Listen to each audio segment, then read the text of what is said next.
Channel पर लगी और भी खबरों को देखने के लिए चैनल को सब्सक्राइब करें, बेल आइकन दबाएं, वीडियो को लाइक और शेयर जरूर करें।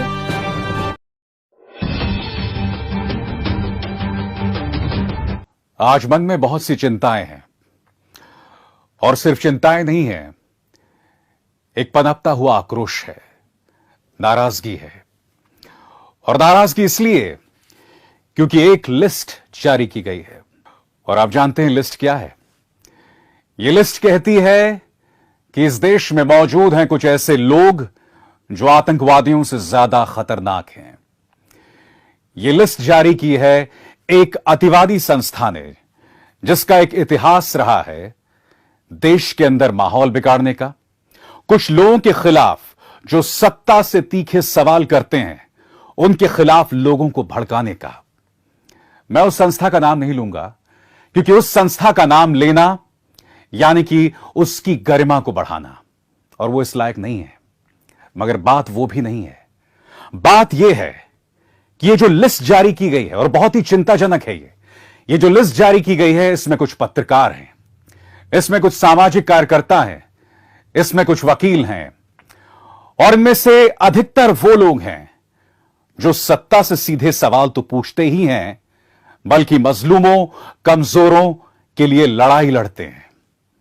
और आज ये लिस्ट कहती है कि ये तमाम लोग आतंकवादियों से ज्यादा खतरनाक हैं। आतंकवादियों से ज्यादा खतरनाक? क्या आपको अंदाजा है कि इस तरह की लिस्ट जारी करके हम कहीं ना कहीं इन लोगों के खिलाफ लोगों को भड़का रहे हैं?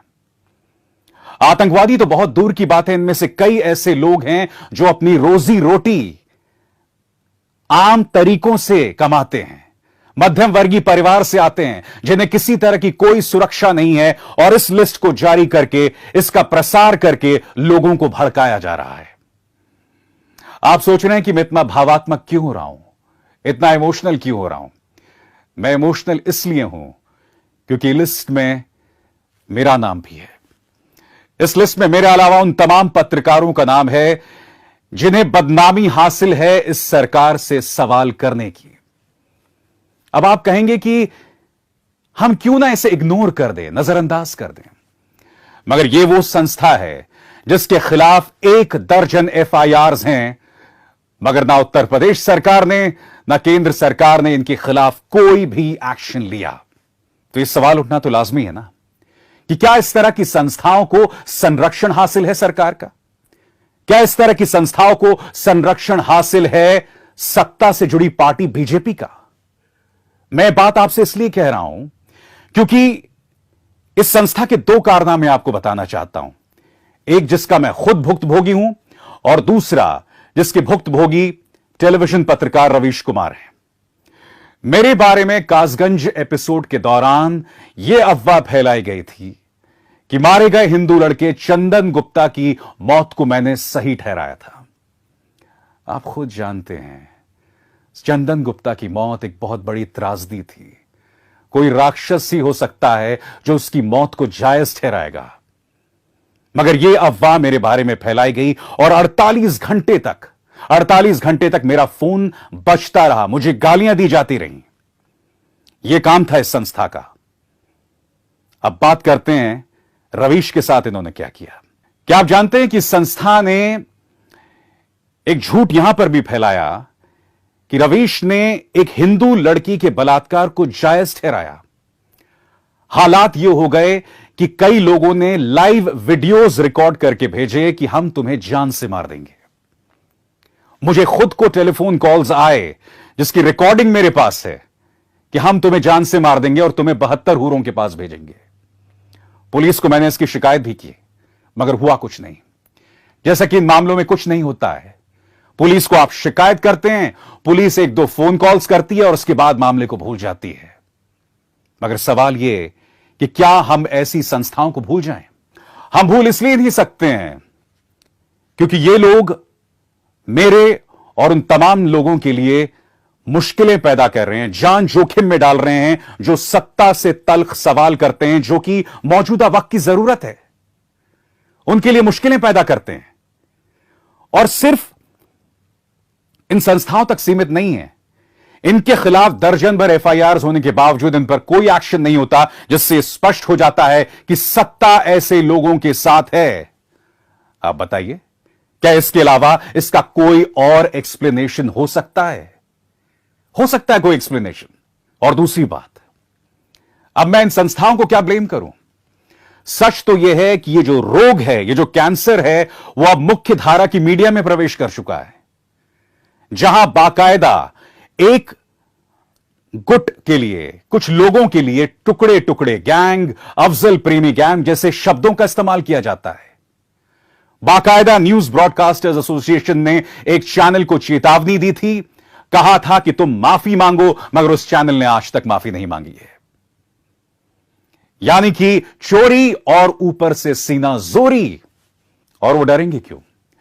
क्योंकि इन पर किसी तरह का कोई अंकुश नहीं है, सरकार उन पर कोई लगाम नहीं लगाती है। क्यों?